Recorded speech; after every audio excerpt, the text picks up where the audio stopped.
Ladies and gentlemen, boys and girls, and children of all ages within my audience, today we are going to be talking about the latest updates to the so-called Bike Karen story, which of course is another Karen hoax that has been perpetuated by the media, and specifically we're going to touch on some of the people who might not only be vulnerable to defamation lawsuits, but have decided to delete their videos to try to cover their tracks and issue horrible retractions because none of these people can actually take accountability for their actions. And of course, we're going to touch on the Rashad Richey Indisputable retraction because it's horrible in every possible way. It shows his complete and utter weakness and lack of character. And I think since we started this story there, we should actually bring it full circle in the trilogy of videos and touch back on where we began. But before we get into that, I want to say thank you to everybody who signed up over on actualjusticewarrior.com/join. I really appreciate your support,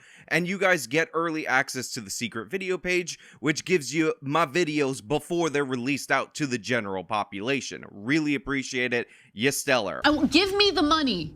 Give me the money. Okay. Also, my podcast listeners on Apple, on Spotify, and on Google Podcasts, which is the new one that I fought for almost a year to get on. I really appreciate you subscribing over there. But whatever, that's not important. Let's get into the video. A few days ago, after a video went viral of a worker in a healthcare system, was going back and forth with a young black male about a bike.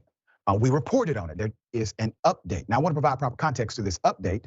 Let me remind you of the video. Here it is. So you can already tell, Rashad Richey, the person that some of you have labeled in my audience, which I totally disavow, the non-white version of Sean King, is giving us a little bit weaker energy in comparison to his previous video. And if you'll remember, one of the reasons why this energy might be a little bit lower is because Rashad in that previous video stated in the affirmative that this so-called Karen did, at 6 months pregnant, after a 12-hour shift, walk up to 5 black men and attempt to steal a bike from them. So he said, without saying it was alleged or anything like that, that this woman committed a crime. Because that bolsters her argument to do what she's attempting to do, which is theft under any other circumstance. We will call this attempted theft if the black male went up to the white female who paid for her opportunity to utilize the device and he decided to grab it and try to take it. We will call that clearly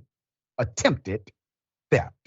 So let's call it as it is. Now, as Nate the lawyer broke down in this amazing video where he talks about defamation in these circumstances, this is what makes Rashad Richey extremely vulnerable to a suit of this type. So that is why Rashad looks like a scared, frightened little girl throughout the whole course of this video, because now his lies are actually going to negatively impact him financially. The hospital released a statement. They did put her on leave. The video was viewed more than 35 million times. The attorney is now saying the entire narrative was taken out of context. Let me provide to you the update and I will opine as well. So there's a new twist. So I just want to point out, and this is something I highlighted in my previous videos, that all of these lefties are practicing what I like to call strategic skepticism. No matter how absurd a claim is from their side, they treat it as absolute fact. That's why in the previous video, she was labeled a pregnant thug.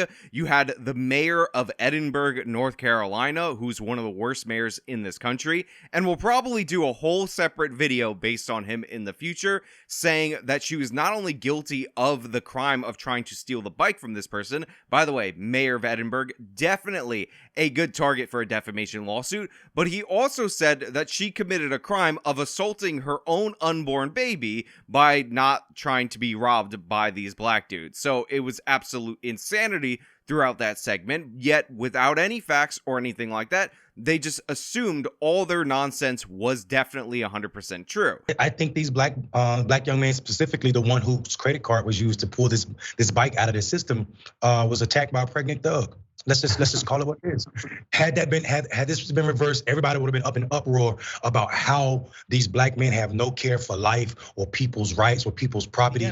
This is what happens when white women cry help, even when they don't deserve it. The exploitation of the word help in this case is unbelievable. The fake tears on demand is unbelievable. She should be tried for endangering her fetus, her unborn fetus. She put that child in danger. Because had that young man reacted in a different way when she pushed him for something that he's already used his resources to pay for, it would have been a whole different situation. So she should be liable, not just for battery on him, but the attempted battery that she could have caused that fetus. Now Rashad all of a sudden is very skeptical. He's like, well, there's updates, and now he remembers what the word allegedly means, because as this story is breaking down, it's looking like the 5 black men that surrounded this woman after she paid for her bike might have actually done something potentially criminal. Now, to be clear, the police were never called. They're not involved. The woman does not want to press criminal charges against her attackers in this instance, so it's going to remain alleged criminals from now till the end of time, because it doesn't appear that anybody is looking to prosecute them for anything. But that being said, obviously you're looking at what's happening and you could see who's in the wrong. The hospital released a statement. They did put her on leave. The video was viewed more than 35 million times. Now, also something that I noticed about the passive language from Rashad Richey is he talks about how she was put on leave at her job. Like, you know, this is just something that happened. The job just put her on leave, as if Rashad Richey didn't specifically dox her place of employment. They didn't specifically in that segment say that she should be fired. And Rashad took it a step further where he put the CEO's face on the screen and said that his audience should go contact that person and get her fired. So he antagonized members of his audience, they reacted to his racial grifting, and they targeted her for being fired. I have the full background on this Karen. The Karenicity is unbelievable. Put up the picture. We got her name, where she works, her boss. So when he says they put her on leave, what he actually should be saying is that based on the lies and propaganda spit out by people like him and him specifically, targeting her place of employment, doxing this woman, they then, due to the pressure, ended up putting her on leave because of that. Put up the CEO. His name is William Hicks. Now, Mr. Hicks, I want to say this to you directly, sir. I'm sure somebody on your staff will get this to you. We already have massive inequities as it relates to black mothers birthing children. We already have that. When employees like this are exposed and they work at a hospital that specializes in neonatal care, you can understand how we're starting to connect dots, correct, Mr. CEO?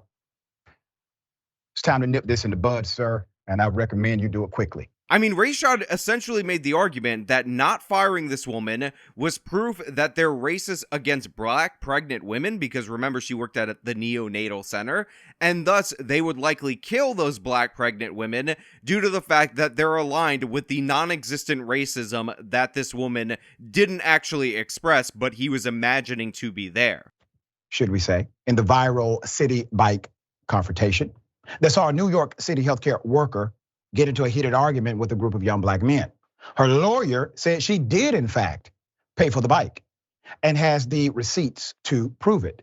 The 90-second clip, which has been viewed more than 35 million times. So Rashad reads way too slow for my liking, so I'm just gonna give you the long and short of it, and you could go watch the full video if you wanna see him painfully read 3 paragraphs over the course of 1.5 minutes. Comrie hired an attorney, an employment attorney, due to the fact that people like Rashad Richey doxed her and demanded that she be fired for the crime that at best would have been arguing with a black person and potentially being in the wrong in that argument. There was never any chance she was stealing the bike. Let's be clear about that. That attorney, Marino, ends up contacting members of the media. He shows them unredacted receipts that show that she rented the bike. Now, there's a lot of conspiracy whack jobs on the internet that are still clinging to the narrative that a 6-month pregnant woman walked up to a group of 5 black men and intended to rob them of a rentable bike. However, these receipts show 100% that that is not the case, that she actually got the bike, and you can actually see, as we talked about, that the 7-digit serial number on the bike that she purchased according to the receipt matches the one that they're fighting over. So it is indisputable, get what I did there, because Rashad Richey's show is called Indisputable with Rashad Richey, that she did in fact rent the bike. Now, they redacted portions of it, which is what the nut job conspiracy theorists are going on about in the media, because she drove one of the bike stations to her home, the station near her home, and she doesn't want to further let people know where she lives and how she commutes to work.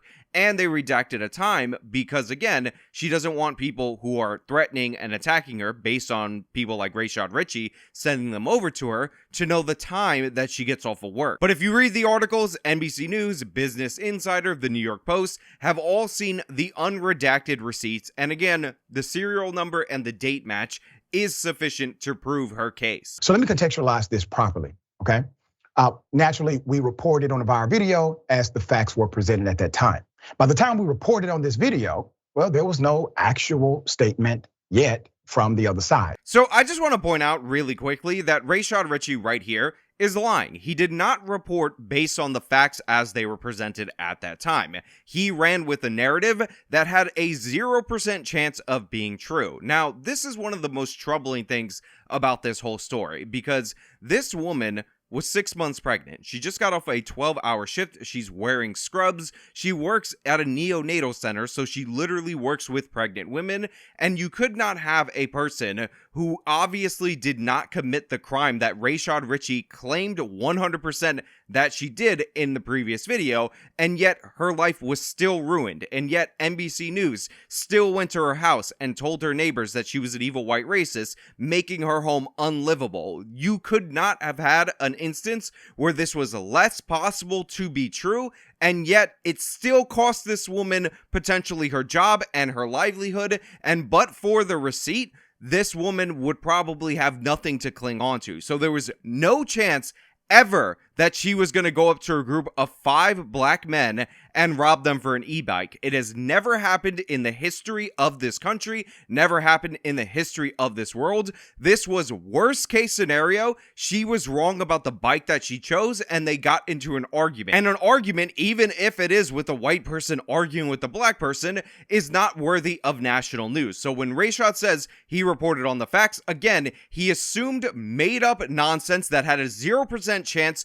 of being true, was 100% true and confirmed, and that is how he defamed this woman, who again obviously was not trying to rob them. No chance at all whatsoever, not possible. It was not remotely likely, never happened in the history of ever, and I don't think I can say it any more clearly than that. The hospital had a statement at that time, and they were troubled by what they saw as well. So were we. Rashad, they were troubled because people like you were trying to get this woman fired. They were troubled because people like you were doxing her and then releasing the information about the higher ups at the company. You put the CEO's face on the page, and you basically threw out this ultimatum that if she didn't get fired, that meant that the hospital was in favor of killing black pregnant women. Therefore, they were full of evil white racists. So what did you expect them to do? So cut out the neutral language, because they did exactly what you wanted them to do. They put her on administrative leave, which was the first step to them firing her. Now, if this is true, which confirmation is still pending, still trying to find the individuals who are part of this narrative on the other side. If it is true, it does prove, in my opinion, that Ms. Comrie had a good faith belief that she, in fact, had a right to the bike. Oh, thank you, Rashad. Thank you for pointing out the obvious. That was 100% true from the beginning, no matter what your take was on the original video, because spoiler alert, 6-month pregnant physician's assistants that make about $130,000 to $160,000 a year do not walk up to groups of 5 black teenagers or teenagers of any stripe that are male and try to steal their rentable e-bike. It's never happened in the history of ever. So thank you, Rashad, for catching up to where everybody should have been day one. If that doesn't change the fact that you said in the affirmative that she did in fact steal the bike, not even that it was alleged, you said it was the 100% confirmed. So yeah, nonsense all the way around from you. But that doesn't mean the young men did not. It doesn't mean they did not have a good faith belief that the bike was not hers. that part of the story is important too. So it's interesting what just happened right there, because in the original report, Rashad Richey said in the affirmative that this 6-month pregnant healthcare worker, after a 12-hour shift, not only was stealing the bike in the affirmative, he had the mayor that was with him say not only was she endangering the welfare of her unborn child and actually assaulted her unborn child by being assaulted by these people, but also her calling for help was actually her summoning the white supremacist police in order to kill these black men due to the fact that she was an evil white racist. But now, all of a sudden, once she has evidence on her side, something that Rashad never had on his side at any point, it's like, well, these kids probably had a good faith. Just because I said she was 100% guilty without any proof, and now she has proof, doesn't mean I'm even going to suggest that these guys might be potentially guilty. Even though we've seen breakdown after breakdown of how they shoved the bike back in the rack and they tried to take it from her because they wanted the bike. There's also a bunch of different city bike scams that potentially could have been involved here. And of course, there is the prospect that they were trying to generate a viral video just like this one, but this got way more attention than they were expecting. So we have all these different possibilities for what went down in this scenario, but make no mistake about it, it is far more likely that they were acting in bad faith than it ever was that this so-called bike Karen was doing so. On top of that, you hear the language that they're hurling at her. They're calling her stupid. They're swearing at her. They're saying that her baby's going to come out developmentally disabled. Now, you might not be hearing all of that in the clips that are played on channels like Indisputable or the redacted clips that I play, but go find the full video on Twitter. They're vicious and nasty to this woman, constantly swearing at her, and they're actually aided by the fact that all of these videos need to be cut for TV and all these other things, so you don't actually hear how nasty they actually are.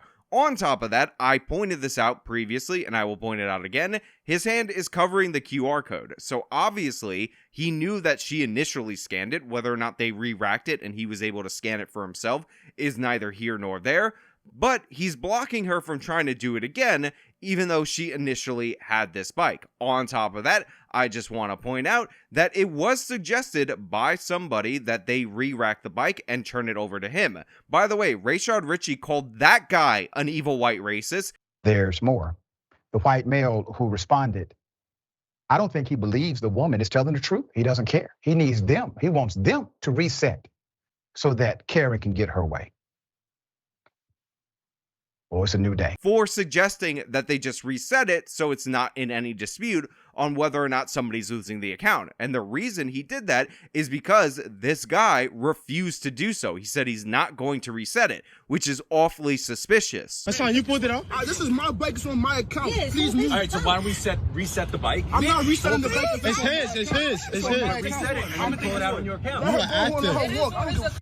So we have every single indicator that shows that this group of kids was acting in bad faith, but Rashad doesn't even want to talk about that. He says, they probably still were acting in good faith, but I'll say that this woman who totally proved her case beyond any shadow of a doubt, maybe she was acting in good faith. I mean, she proved by the facts that she was 100% in the right, but I'll say it's equal. They were both kind of, acting in good faith. No big deal. Yelling, help me, when there's a conflict over a bicycle in the middle of the street and there's a young black male next to you, that could be a very dangerous situation. Also very notable right here is the fact that Rashad Richey just transformed the 5 black males into 1 black male. Because honestly, if you say, look, if she was just arguing with the black teenager, it doesn't seem like it's all that dramatic, even though this is ridiculous and absurd. She thought she was being robbed by a group of 5 black males. Obviously, she's not going to karate chop them all to death while she's 6 months pregnant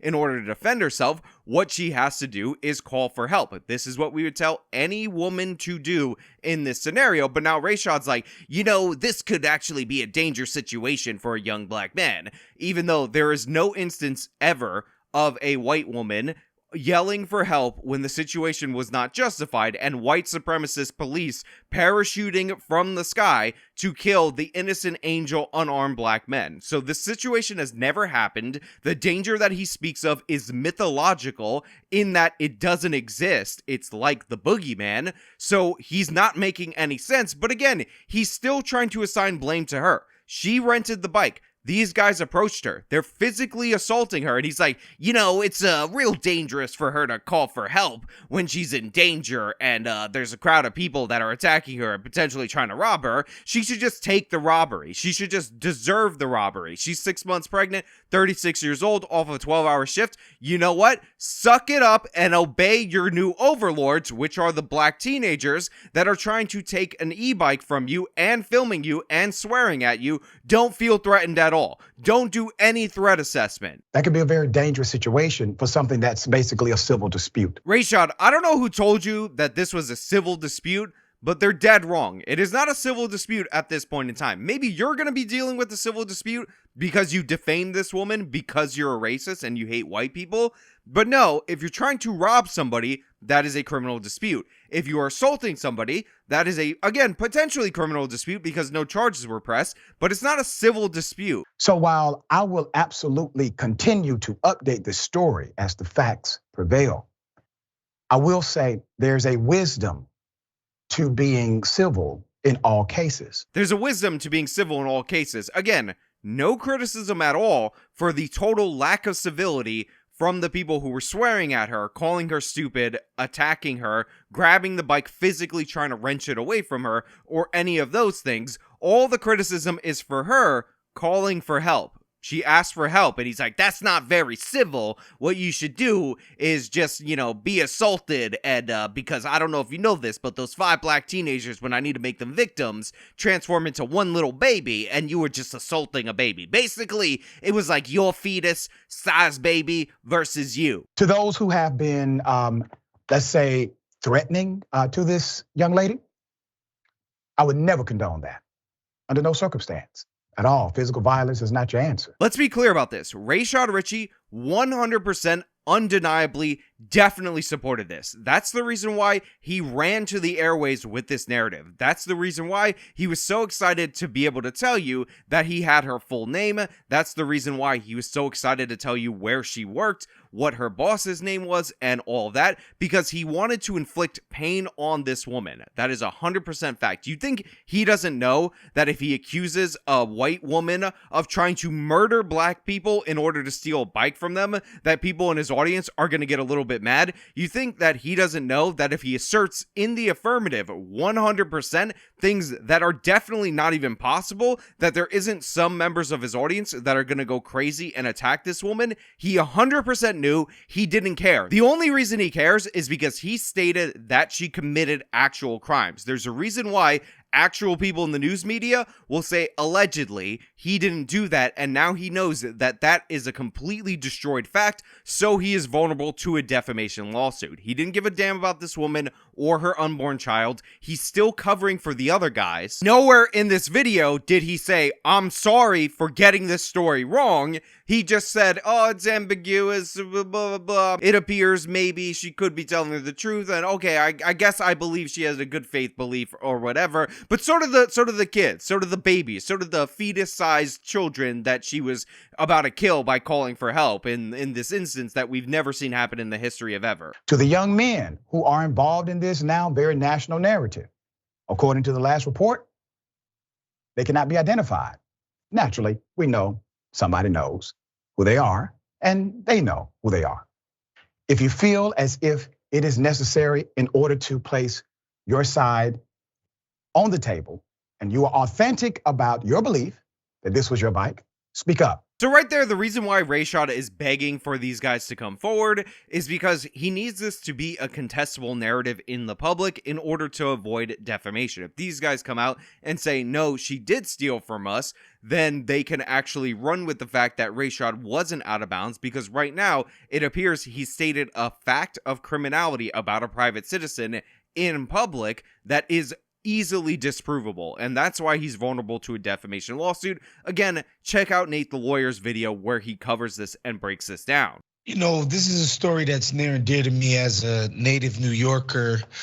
I try to tell people that there's a level of discernment that kind of comes with being a New Yorker, right? You are interacting and dealing with so many people every single day. You need to learn who's who and what's what. So they bring this like other schmuck on who has nothing to do with this segment. Again, notice that Rashad Richey didn't say, I'm sorry for lying, I'm sorry for misleading, I made a mistake, I retract my statement. Again, no honor. And this guy starts talking about discernment and how as a native New Yorker, you need to have discernment. But this guy and Rashad Richey don't have the discernment to realize that a 6-month pregnant woman has never in the history of ever robbed 5 black teenagers, all of them that are twice her size, for an e-bike. It's never happened, but he's like, you need some discernment in these situations. And, I pride myself on having that discernment that allowed me to get this case completely wrong. I think that's why there was such a viral nature of the Jordan Neely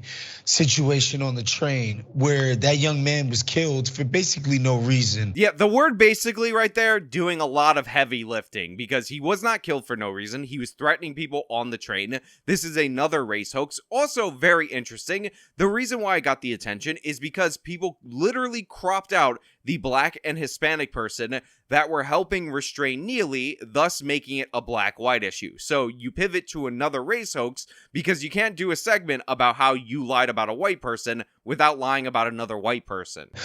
Most New Yorkers can understand when somebody poses an actual threat and somebody who's just being loud.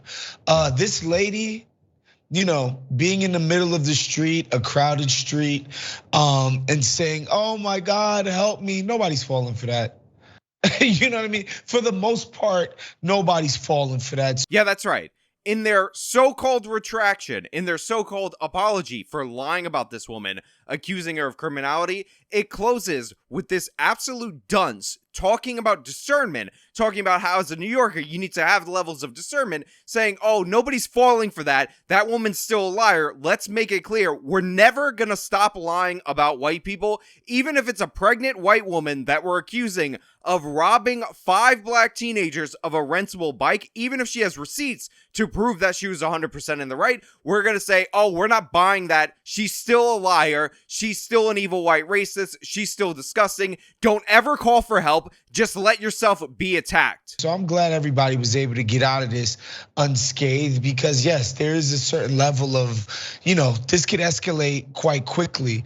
But I think most New Yorkers take a pride in understanding the difference between your physical safety being at risk and people disputing over a goddamn city bike. Yeah, her physical safety was at risk. They were assaulting her. There's 5 against 1. She's a woman. She's pregnant. 100% people who are native New Yorkers, people who have lived here for a long time, like myself, have the discernment to realize that. You are absolutely willfully blind if you think we have an epidemic of pregnant white women who make $130,000 to $160,000 a year as physician's assistant, robbing black teenagers of their rentable bikes. It's insane. It's absurd. The fact that you would close this out with that utter nonsense just shows how shameful and disgusting you are. And honestly, I don't know what to say other than you ought to be ashamed of yourself. I just said shame like 6 times in a sentence. That's how bad you are. Yeah.